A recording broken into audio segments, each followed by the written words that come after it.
Morning.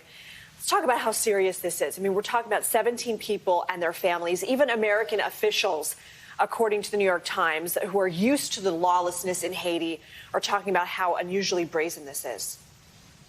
Yeah, Lindsay, thank you for having me this morning. This is brazen if it's accurate, and it's especially frightening because typically in a case like this, one would, if at the State Department, reach out to the local government. There would be a government in place to engage. And right now, it's not just a political crisis, but there's no governance in Haiti. We don't have a resolved situation of the assassination back in July.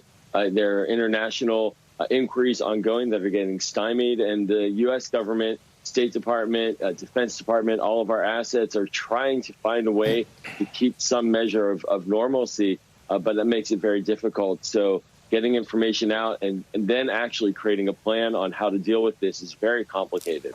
Joe, I'm curious about this because I used to travel to Mexico and parts of Tijuana over the years when kidnappings were very, very popular. And those kidnappings were due to people trying to get ransom from people who were connected to us. But back then, I was told that I was safe because I'm an American and they don't want that kind of trouble. Do you get a sense in a situation like this? There have been so many kidnappings in Haiti that these people realize that they have American missionaries and those are American citizens that they nabbed? Yeah, Candace, it's hard to imagine that they don't. Missionaries have been working in Haiti for decades upon decades from the United States. It's not a new effort, as we know. Historically, also, the United States and Haiti, we have had very close connections on a cultural level and engagement going back to the 19th century. So it's very unlikely that they're not aware of who these people are, what the motivation is, why they would take them. If this is accurate, that's all to be determined clearly. But certainly one would know that American missionaries are American missionaries. Joel, the Associated Press heard from a U.S. government spokesperson saying they're aware of the reports and that, quote, the welfare and safety of U.S. citizens abroad is one of the highest priorities of the Department of State. What's happening behind the scenes right now at the State Department? Thanks, Lindsay. This really is the bread and butter of why we have a State Department, why we have a foreign service to go and protect American citizens abroad and be there for them. So right now, the embassy in Port-au-Prince and its assets are being deployed to get as much information as possible, to identify the individuals, to establish communications with the group, if there is one, to establish those communications with. And in Washington, the department is serving as a nerve center, for all of that communication as well, potentially engaging with the organization, engaging with the families potentially, and getting that information together to identify who is actually at risk, and then developing a plan from that. So this is really at the core of why we have a State Department, to help American citizens overseas, either in distress or for travel or for business as well. But certainly right now it's all hands on deck.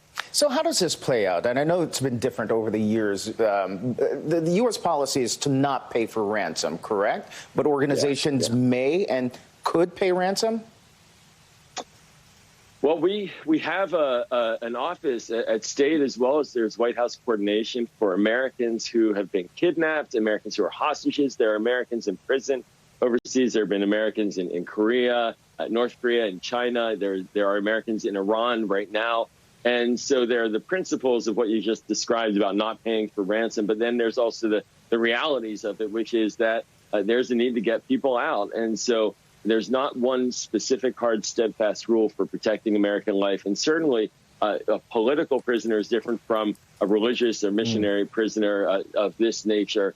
And so there's going to have to be a lot of engagement with the group, if this is accurate, with the group from Ohio, to find out ways to help move them out. But this is something that is ongoing and interagency and led in many ways by the White House. Joe, I got to run.